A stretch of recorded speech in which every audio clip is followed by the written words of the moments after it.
In today's interconnected global economic, companies must adapt to the unique political and economic landscape of the countries they operate in.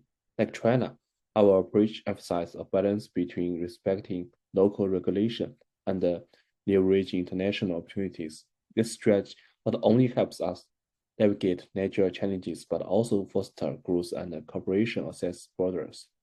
Okay, for the first, I'll talk about how globalization has deeply altered China's political economic. Over the last few decades, China has evolved from a restricted, centrally controlled economic to a worldwide economic force. This revolution has reflected China's political and economic process as well as provide opportunities and problems for internationally emphasize, particularly Australian firms trying to access the Chinese market. Okay, let's start with how globalization has influenced China's political structure. Historically, China was all about strict state control. Everything was centrally planned, and the government was involved in almost every fact of daily life. However, as China became more integrated into the global economic, particularly after joining the World Trade Organizations in 2001, things begin to change.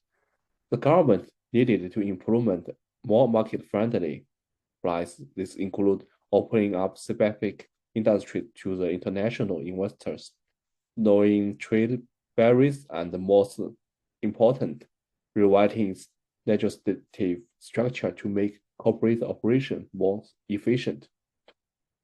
But here's the thing. Deposit this change, the Chinese Communist Party or CCP might a stronghold over the country's political directions if they are figured out how to embark globalization where maritime control. They are constantly weighing the advantages if being a member of the global economic against the need to keep everything steadily and under control at home. So we are, yes, certainly more transparency don't be missed. Yes, still a powerful guiding hiding behind the things. Okay, moving to the economic side of things, we can observe globalization in action. China has become the world's factory, producing everything from electronic to textiles, which has resulted in some impulsive economic growth. Globalization has lifted millions of people out of poverty, affect the goals of cities, and result in the formation of a strong middle class. It has been a massive metamorphosis. But of course, it's not all smooth sailing. With the rapid industrialization has come some big challenges. For instance, environmental degradation is a serious issue. Air pollution, water contamination, there has been a growing gap between the rich and the poor, which is something the government is trying to address to resolve these issues. China has rolled out initiatives like Made in China 2025, which aims to move the country up the value chain. They are focusing on high technology industry now, trying to shift away from just being the world's workshop. Now, let's talk about what's a meaning for Australian business trying to operate in China. Here's the deal. Where China is full of opportunities, its legal system can be pretty tricky to navigate. One of the biggest hits is around intellectual property rights. Yes, China has made improvement, but there are still plenty of stories out there about companies forcing issue with IP service or just in not getting the legal protection they expected. On top of that, the way laws are applied can vary a lot of depending on what you are in China, which can be confusing sometimes. The regulation aren't as transparent as we like to be. And getting through the building quiet red tape can slow things down and make doing business more expensive. So you know. So for Australian firms, it's really important to understand those challenges, get good local legal advice, and be prepared for a few bumps along the way. Okay, let's move to the other part. I'm going to talk about the question two. The China economic development can be measured in terms of the gross national income per capita and purchase power parity. Let's start with the per capita gross national income. The per capita national income is one of the important indicators to measure the level of economic development of the country or region. In recent years, China per capita national income has continued to grow, reflecting the remarkable achievement of China's economic construction. According to the data in Figure 1, it shows the trend of the China per capita national income from 1919 to 2022, and China per capita gross national income continue to grow. Therefore, the growth reflects the rapid development of the China economy. Although the Chinese per capita national income continue to grow, there is still a certain gap compared with some development countries. However, the gap is gradually narrowing, reflecting the repeat program of China economic construction and the improvement of international state. The second is purchasing power parity. Purchasing power parity is a method used to compare the economic strength of different countries. It reflects the true economic size of each country by repairing the ability of the current to purchase goods and service in respectivity countries. And then the China level human development.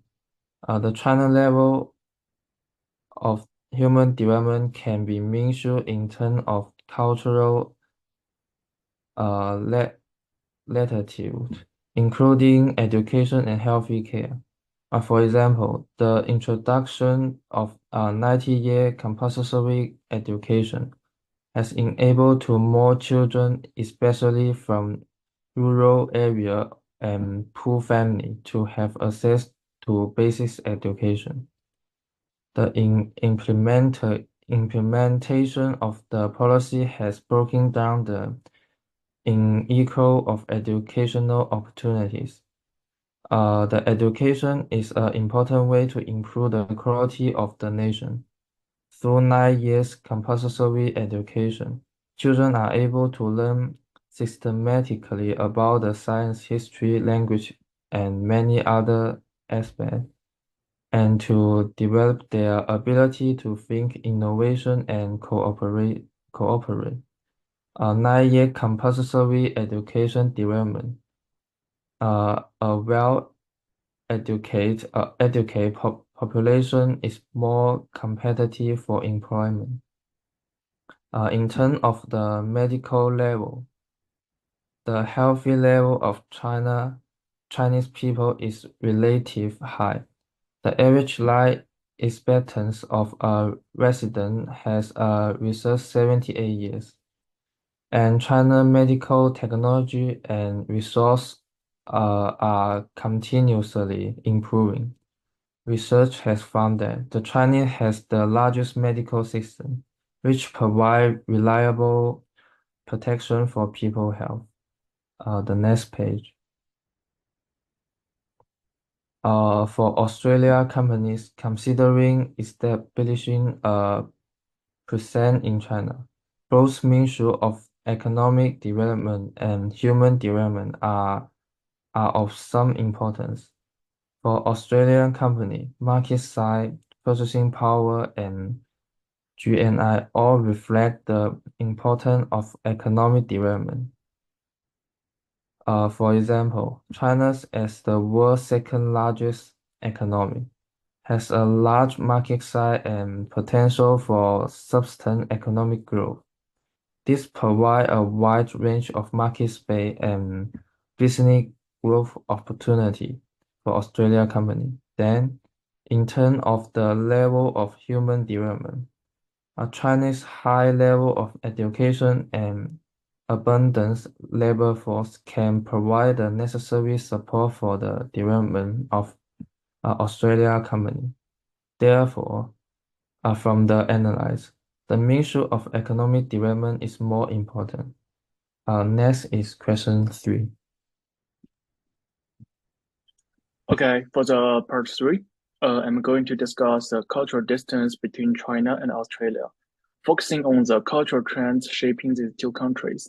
According to research, both Ronan Shanker's cultural clustering framework and Hofstede cultural dimensions theory are reliable tools for assessing cultural distance between nations. By using these two perspectives, we can clearly observe the cultural differences between China and Australia. So according to Ronan Shanker's cultural clustering framework, China belongs to the Confucian cultural circle, which is characterized by high power distance, collectivism, and a long-term orientation. In the society, hierarchy and collective interest are highly valued, and individuals' actions and decisions tend to prioritize the group's needs and long-term planning. In contrast, Australia is part of the Anglo cultural circle, characterized by low power distance, high individualism, and a short-term orientation. Australian society emphasizes individual freedom, equality, and the pursuit of quick results and instant gratifications. These clusters clearly illustrate the cultural distance between China and Australia. While China emphasizes collective interest and long-term planning, Australia focuses on individual achievement and short-term gains. These differences create challenges in areas such as management, decision-making, and communication. So through Hofstede cultural dimension theory, we can further explore the cultural differences between China and Australia. So for power distance, China's high power distance reflects a society with strong respect for hierarchy and authority, where areas Australia's low power distance emphasizes quality and decentralization. So for the uncertainty avoidance, both countries exhibit moderate to low levels of uncertainty avoidance, showing flexibility when facing ambiguity or change. So next is individualism and collectivism. China is a collectivist society that values group harmony, while Australia is highly individualistic, prioritizing personal freedom and independence. And long-term or short-term orientation. China has a long-term orientation, focusing on future rewards and sustainable planning, while Australia is more short-term oriented, favoring immediate results. And the next part is indulgency and restraint. China is a restrained society where the social norms limit the gratifications of desires, where areas Australia is more indulgent, allowing greater personal freedom to fulfill individual needs. These dimensions highlight significant differences in power structures, social interactions, and values between China and Australia. So let's move into the next slide. Now let's look at how globalization. So now let's look at how globalization is influencing the cultural trends between these two countries. In areas such as consumer culture, business management, and education, globalization has fostered similarities between China and Australia. For example, younger generation in both countries are exposed to global brands, international business management practice, and educational and technological exchanges, leading to some convergence in their modern countries. However, despite these similarities, deeply rooted cultural traditions continue to preserve significant differences between China and Australia. China remains focused on collectivism, long-term orientation, social stability, and traditional values, while Australia continues to prioritize individualism, freedom, and equality. So, in conclusion, Chinese and Australian cultures exhibit both convergence and divergence in the context of globalization. While globalization has encouraged similarity in consumer culture and management practices, the fundamental cultural traditions, social structure, and political system of each country ensures that significant cultural differences persist. So let's move into the next part 4. I'm going to talk about part 4. To address my question, I need to examine the economic theories of Adam Smith and David Ricardo and apply them to China's trade practice. Each theory provides a different rationale for international trade and specialization. For Adam Smith, his theory is absolute advantage. According to Adam Smith, a country should specialize in producing goods in which it has an absolute advantage. This means that a country can produce a good more efficiently than other countries.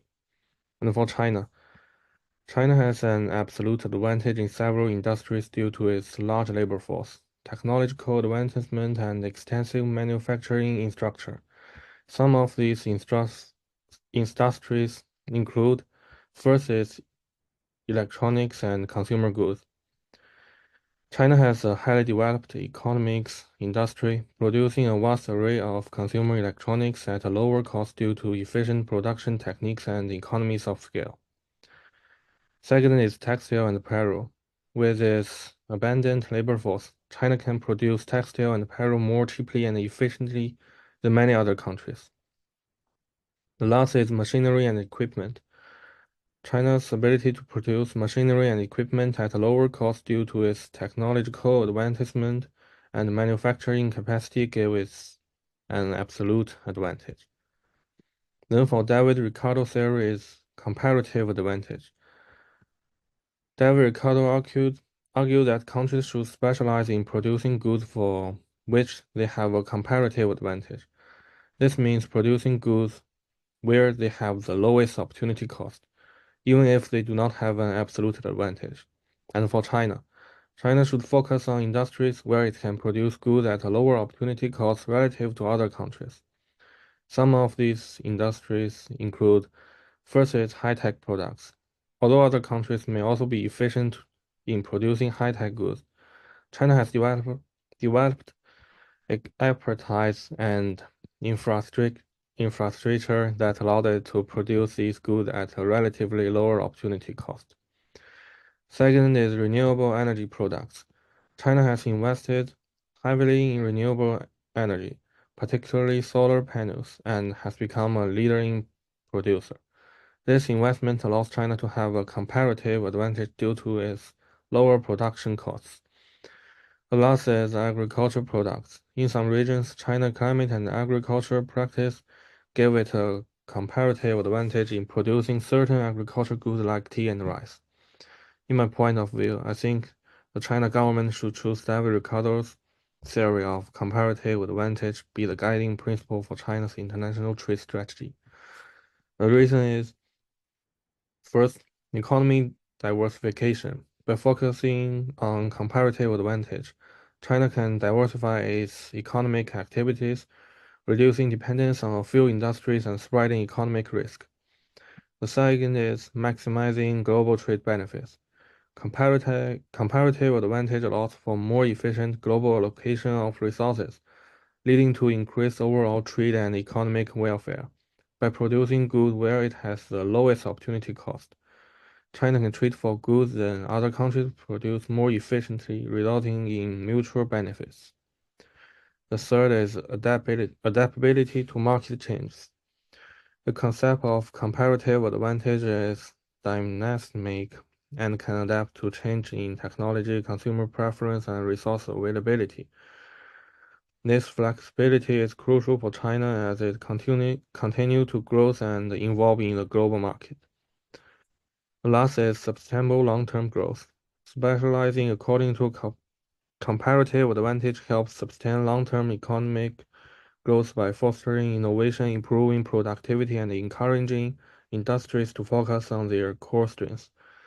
By following Ricardo's theory of comparative advantage, China can strategically position itself in the global market, focusing on industries where it can gain the most benefit while trading for other goods that it needs, fostering a more balanced and prosperous economic environment. Then my teammate will continue the part 5. So my part of the presentation is regarding the trade policy instrument used by the Chinese government. Given the increasing tension in the reshaping of the global order, probably the most relevant trade policy instrument that is used by the Chinese government currently is tariff. Although tariffs have always been a policy instrument the Chinese government uses, its role became especially important since the onset of the U.S. to China trade war starting around 2016. Since then, the Chinese government has imposed a total of $110 billion of tariffs on all the goods imported from the U.S. Notably, these tariffs are specified, meaning that the amount of tariff is usually fixed regardless of the proportion of the goods imported. Besides, the Chinese government has also used non-tariff trade barriers to solidify the interests of its domestic market and cooperation. These barriers include sanction, boycott, setting a quota, and so on. One of the example of these barriers is the boycott practicing against American and Japanese products. Next page.